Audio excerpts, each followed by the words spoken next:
सायरा अज़रा के तरले मिन्नत कर रही है और उसको कह रही है कि देखो जो कुछ भी करना चाहती हो हमारे साथ कर लो।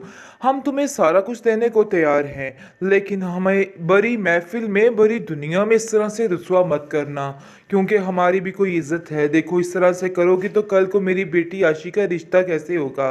वैसे तो वो बिलाल के साथ इस बात के लिए हाँ कर चुकी है, लेकिन आशी इस बात के लिए बिल्कुल भी खुश नहीं है, क्योंकि वो जानती है कि वो उनके साथ का उनके जैसा ही लालची इंसान है।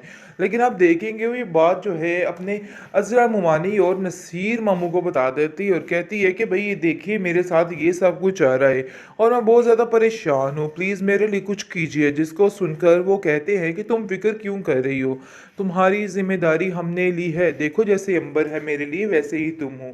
वैसे भी तुम्हारी नानी का दिमाग चल चुका है, पता नहीं क्यों वो अपने मुफाद की खातिर तुम्हें बल्ली क्यों चढ़ाना चाहती है। मुझे तो इस चीज़ का अंदाज़ा नहीं हो रहा है, लेकिन तुम्हें बिल्कुल भी इन सब बातों को लेकर फिक्र नहीं करनी है। मैं आज ही वहाँ पहुँचती हूँ और वहाँ देखती हूँ कि ये निकाह कैसे होता है।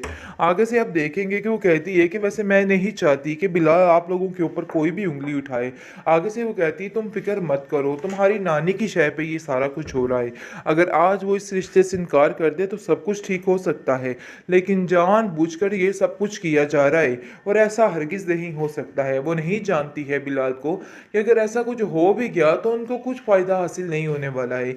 सारा घाटे का सौदा कर रही हैं, इसके अलावा कुछ नहीं। अरे तुम्हारी माँ का तो दिमाग चल चुका है, पता नहीं क्या हो चुका इस औरत को। वो उसके पास आती है और आकर कहती है कि सायरा तुम कैसी बातें कर रही हो, तुम जानती हो कि उस इंसान का करैक्टर क्या है, उसके बावजूद अपनी बेटी को वहाँ क्यों फंसाना चाहती हो। यानी कि जैसे भी हुआ बिस्ला बिस्ला के जो कुछ भी करके वो उसको समझा लेती है, जिस पर सायरा मान जाती है और खामोश हो जाएगी और अपनी माँ से कहेगी कि नहीं मैं ये रिश्ता यहाँ पे अब नहीं करना साफ चाहती। साफ अपनी बात का इजहार फिर से कर रहा है और कहता है कि बस ये बात तो तय है कि अब ये काम कर दीजिए। जिस पर सायरा कहती है कि अरे तुम्हारा दिमाग खराब हो चुका है। लेकिन पुप्पो बेगम को अब कोई आसरा नजर नहीं आ रहा, तो वो सोचती है कि हाँ मुझे ऐसा कर ही देना चाहिए। जिस पर वो बात फाइनल कर लेती है और कहती है कि कल तुम तैयार हो जाओ कि कल हम आशी का निकाह कर देंगे। जिसकी वजह से आशी को जैसे ही पता चलता है तो वो काफ़ी परेशान होती है। उसकी बहुत ज़्यादा बातचीत शुरू हो जाती है अजरा से और अजरा को कहती है कि मेरे साथ ये सब कुछ हो रहा है। जिस पर अजरा कहती है कि तुम्हारा बाप तुमसे मिलना चाहता है और उसकी आखिरी ख्वाहिश ये है कि यानी दिली ख्वाहिश ये है कि वो तुमसे मिले और उसने हमसे बहुत ही कहा है कि तुम्हारी मुलाकात उससे करवा दे। जिस पर आशी काफ़ी ज़्यादा खुश हो जाती है और अजरा का शुक्रिया अदा करती है और कहती है कि बहुत खुश हूँ मैं, आपकी वजह से ही ये सब कुछ हो रहा है। लेकिन दूसरी तरफ आप देखेंगे कि उसके घर में जैसे ही उसकी शादी की तैयारियां शुरू हो जाती हैं तो वो काफ़ी ज़्यादा परेशान हो जाती है और कहती है कि मैं अपनी पढ़ाई को नहीं छोड़ना चाहती। असल बात तो ये है। लेकिन जैसे ये बात अजरा तक पहुंचती है तो अजरा काफ़ी हैरान हो जाती है और कहती है कि ये लोग ऐसे कैसे कर सकते हैं, ये काम तो मैं हरगिज़ नहीं होने दूंगी। बात तो ये तय है, तुम फिक्र मत करो, सब कुछ ठीक हो जाएगा। जैसे मैंने बाकी सारी चीज़ों को हैंडल किया है ऐसे इन सब चीज़ों को भी हैंडल करके दिखाऊंगी। तुम्हें परेशान नहीं होना है, क्योंकि अब उसका आसरा सिर्फ और सिर्फ अजरा ही नज़र आ रही है उसको, इसके अलावा और कुछ नहीं। और वो जानती है कि अजरा उसके लिए सब कुछ कर सकती है, इसलिए उसको इस बात पे पूरा पूरा यकीन है। अजरा काफ़ी ज़्यादा परेशान है कि आखिर वो कैसे इस बात को ख़त्म करे और कैसे रोके। लेकिन वो ठान लेती है कि अब ये बात रोक कर ही दम लेगी ताकि अर्शी की ज़िंदगी में सुकून आ सके। जिसकी वजह से वो कहती है कि आप लोग कैसे इतने संगदिल हो सकते हैं, मैं आप लोगों को कभी भी ये हरकत नहीं करने दूंगी। जिसकी वजह से वे सारा काम रुकवा देती है। आखिरकार फूफो बेगम की अकल ठिकाने आ चुकी है। अजरा ने साबित कर दिया कि वो कुछ भी कर सकती है।